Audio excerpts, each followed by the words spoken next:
What's up, Sales Sharks Elites? I'm excited to spend a little bit of time with you guys today. We're going to do something special today. I'm actually going to walk you through objection handling and frameworks and different examples of how I have found overcoming objections, in my almost a decade of handling sales. Now, overcoming objections is usually at the end of the call, if they have any. Your goal is actually to create objection prevention, not necessarily objection handling.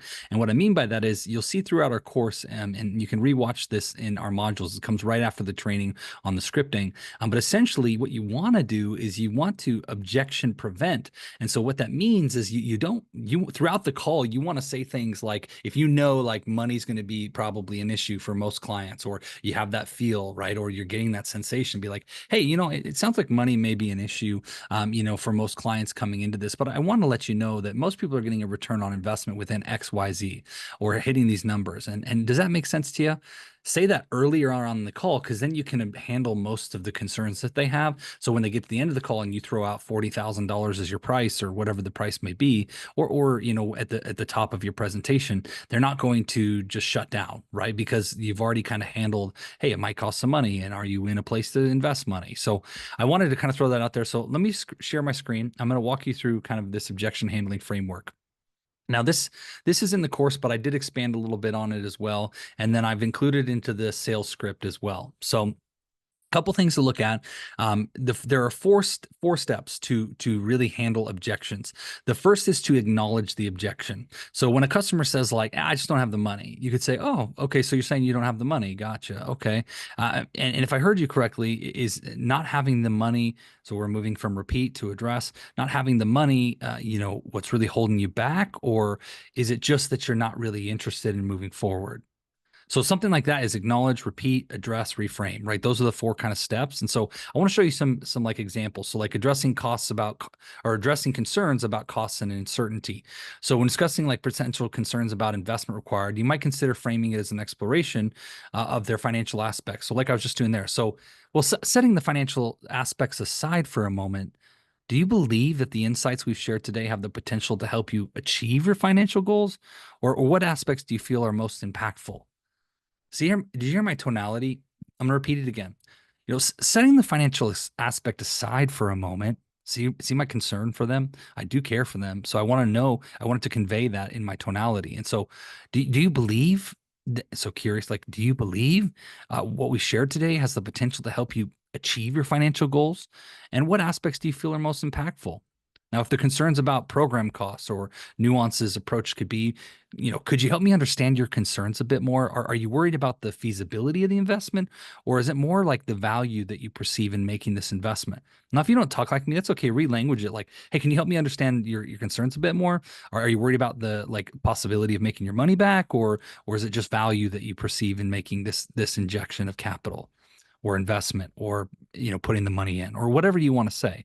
But the punchline is however you speak, you should adopt this and maybe even rewrite some of these things here. But another example would be like when finances are tight, instead of assuming, ask for clarification to better understand their position. So could you share with me more about your current financial considerations? Like, I'm here to listen and understand whether it's important about the availability of funds, or just uncertainties about the fit of the outcome of our program.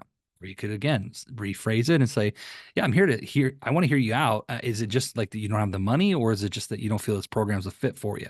So there's a lot of ways to be able to language this, but if it's really like financial and it's around, costs and uncertainty, you really want to address these types of things in a concerned tone, while challenging them in some way. So I go from concerned to kind of challenging, but keep in mind here, we follow this framework. So you'll see setting the financial aside for a moment. So you're acknowledging that, like, hey, I heard what you said. Do you believe the insight we shared today have the potential to help you achieve your financial goals? So I'm kind of repeating back what I heard them say. I'm addressing it. And then what aspects do you feel are most impactful? So a reframe. Now, again, it's not perfectly linear. So you got to get into that kind of that mode. So if you're just starting in objection handling, or you're not very comfortable with following this framework, just do the acknowledge, repeat, address, reframe. Acknowledge, repeat, address, reframe. Now, acknowledgement and repeating kind of go hand in hand by saying like, oh, so I heard you say XYZ. Is that fair? Yeah. Okay, cool. And you're saying XY or ZYX. Is that reasonable? Okay, gotcha. And so what if we ZMLMNOP, right? Whatever that is, you're going to insert, and then that's going to get you to communication. The objective goal with objections is you're just having a communication, a conversation, right? So you're just talking back and forth, but you want them to be open and honest, right? I can't tell you how many times, like, as I'm asking this question and then pain starts to set in, I can feel it. They get a little uncomfortable, and I just keep pushing a little more, not aggressively, but a little more deeper and a little more deeper. And then they finally just say, I just don't have the money right now, man. It's just a money issue. And then I just know what the problem is. And I go, oh, man, I can hear you. So it's the money that's the concern. Yeah. Okay. Well, if you had the money, setting that aside for a moment, what would you do? Hopefully this is making sense to you, but I've created a couple additional things here, like addressing fear and doubt, also, addressing skepticism or over-analysis. This is a big one when you get into higher tickets above $20,000 purchases. Money and fear objection questions, handling the process. Not a problem. Money aside, do you feel like we've covered today can get you to that income goal? And then you could say something to the effect of like, well, why do you feel it can? Well, it's too expensive. Okay, yeah. Well, when you say too much, like what specifically you're referring to? If it's a matter of, hey, Casey, I don't have, 5K and no way I'm getting it, or not just comfortable spending it. Like which one is it, right? You're trying to create kind of this like I said, this conversation that's going to be able to build relationship with whoever you're talking to. Now, again, I'm going to drop this inside of the chat, or excuse me, the training link so that you can see this as well. But I just want you to think about this, right? This video isn't very long, but if you're facing objections and someone asks you in an interview, or someone asks you like, hey, how do you handle objections? You could say, oh, like a boss, here's why, because I'm objection prevention and preventing rather than objection handling. So early on in the call, if I sense that there might be an objection, or if I know it's a common objection, I'm bringing those things up early on. So for example, I was on an offer where essentially every single time I would pitch a customer, they would literally say to me, this just sounds too good to be true.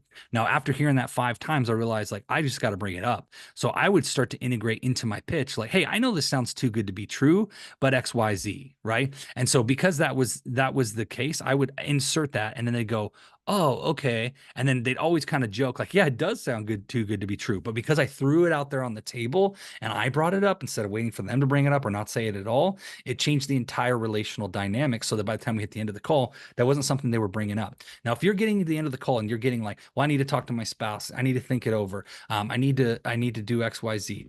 You got to take a deep breath for a second and think like, well, what's breaking down right now, and how do I overcome these objections? Now, I'm going to include a quick little video at the end of this here, something that I had recorded, just a fun song that I tracked that I think might help you and motivate you and maybe go to the next level with these concepts. But it's called Objection Handling, right? And so it's a little rap track we threw together, just something that, again, just make your mind think about how to handle these objections and overcome them. So hopefully you're having a blessed day. If you have additional questions, feel free to comment below, and I'll be happy to try and respond back to you. But I hope you have a great week, and I look forward to giving you some more training on how to be a better sales shark. Welcome to the Sales Elite. Let's go crush every single day.